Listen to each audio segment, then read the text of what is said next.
Hi everybody, I'm Vicky and this is my Wednesday night Facebook Live Q&A. I'm delighted to see you all. I hope everyone's doing okay, surviving all of these months of insanity that we've been living through all over the world. It's huge, right? So tonight we have 4 questions, 4 totally different topics. And the first comes from Carol. And she asks, what percentage of these runaway husbands do you think end up happily ever after? I'd love to know where they are at 10 years after the fact or 5 years after the fact with their cheating partner. I wonder if any of them ever regret it.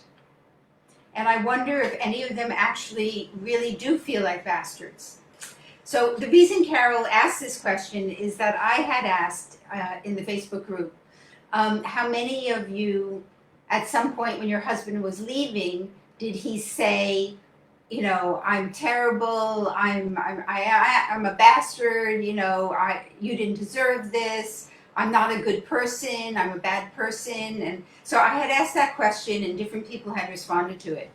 And so that led Carol to ask this question as to, you know, what happens afterwards? And I have to tell you, over the years, I've had this question many, many times because everyone would really like to know, do they end up happily ever after? Which is, you know, of course, everyone's fantasy. You know, that you're struggling and you're alone and you're unhappy and that he's living this fabulous life with the affair partner. And of course, it's going to be your fantasy and it hurts to think of that. And honestly, I really don't know because I have tried to interview and talk with the men, the husbands, the runaway husbands, but for some reason they don't want to talk to me. So I don't know what the outcome is. One thing I can sort of surmise is that affairs are always more yummy and delicious than actually living day to day with somebody. You know, having that secret place where you go together and nobody knows and it's, you know, it's really intense and you don't have to, you know, take out the garbage and you don't have to fight about who spent the money and who's not helping around the house. So I always feel that in the long run, you want to get to the point where you don't really care what happens to him. And that's the real healing, you know, when you've moved on and you might be mildly interested, but it's not a super significant thing for you. So in answer to Carol's question, I don't know what percentage of runaway husbands end up happily ever after. And frankly, I hope we all get to the point where we don't really care because we're busy building and rebuilding and living our own lives. Okay, so the next question comes from Gretchen, who says, we're breaking the news to our grandkids tomorrow. It's been 13 weeks. They're under 7 years old. How do you explain to them without taking any of the blame? I didn't ask for any of this. So I'm assuming when she says we're breaking the news that they're breaking is to tell them that their dad has left and after 13 weeks, which is like 3 months or something, that he's not going to be coming back. And this is a very important moment in a child's life. It's interesting that the grandparents are going to participate. I don't know whether the mom is going to be there too in breaking the news. And actually, it's so significant. I wrote a book about it called How to Tell the Kids. The Divorce Talk, How to Tell the Kids. And it's the only book that's written about only that moment when you break the news to your children that the parents are getting separated or divorced. There are lots of books about children post-divorce, but this book really focuses on how to tell the kids in a way that will do the least amount of damage and that will help them. So these are young children. Gretchen, I think that, first of all, you don't want to flood them. You don't want to tell them too much. You want to be sure that while you're telling them that you're making physical contact with them, either they're sitting on your lap or they're sitting on the sofa and you have your arm around them, that because that mitigates the traumatic reaction. And you just give them at this point and at their age in the initial conversation really just an overview of the picture of what's happening. And most importantly, you want to ask them, so what do you think about that? So you start off saying, have you noticed that your mom and dad have, been fighting a lot, or that dad hasn't been around for a while or whatever?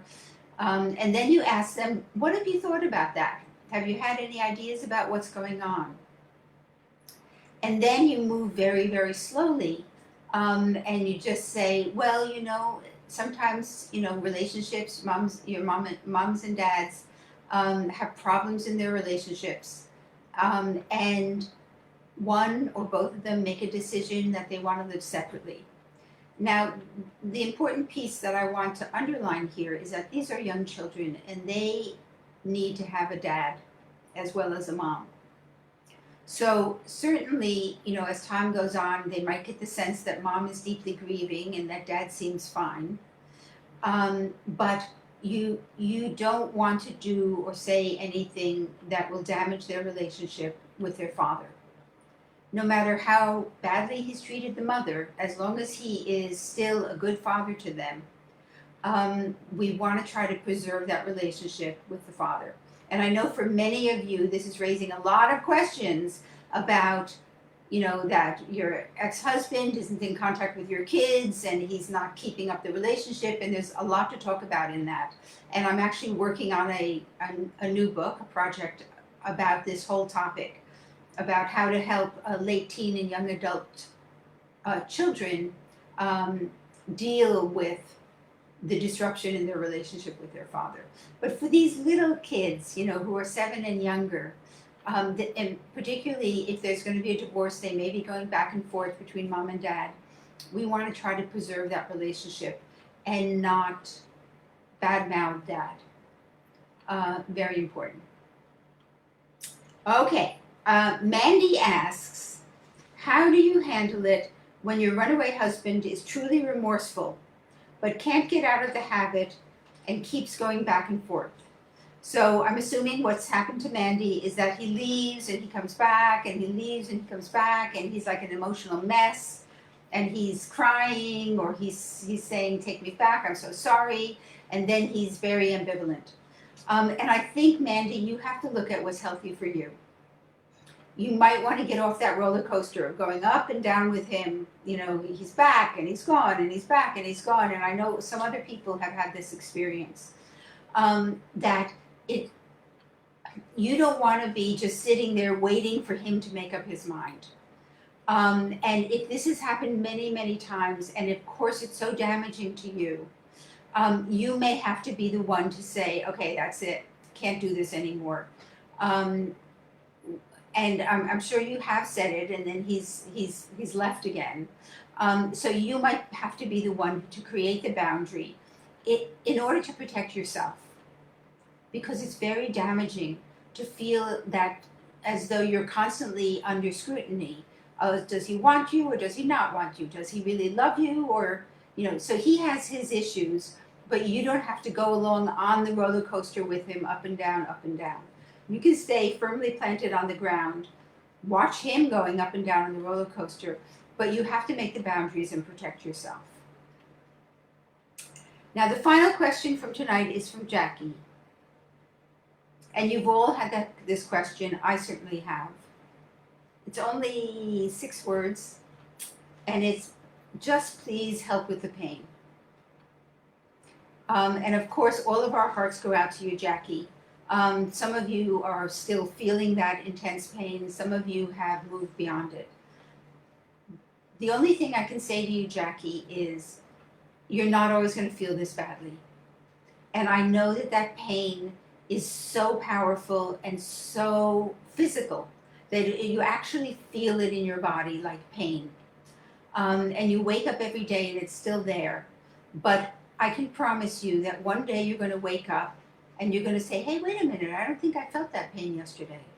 And if you can have a long view and know that time will pass, and that this terrible pain that you're feeling is not going to last forever, then it makes it a little bit better. Some of the things that you can do to help with the pain is not isolate yourself, to reach out to people, to try to do positive things for yourself, like, for example, eat dinner or breakfast, get some food into you, and maybe get out of the house, take a walk, try to connect with nature, and try to move.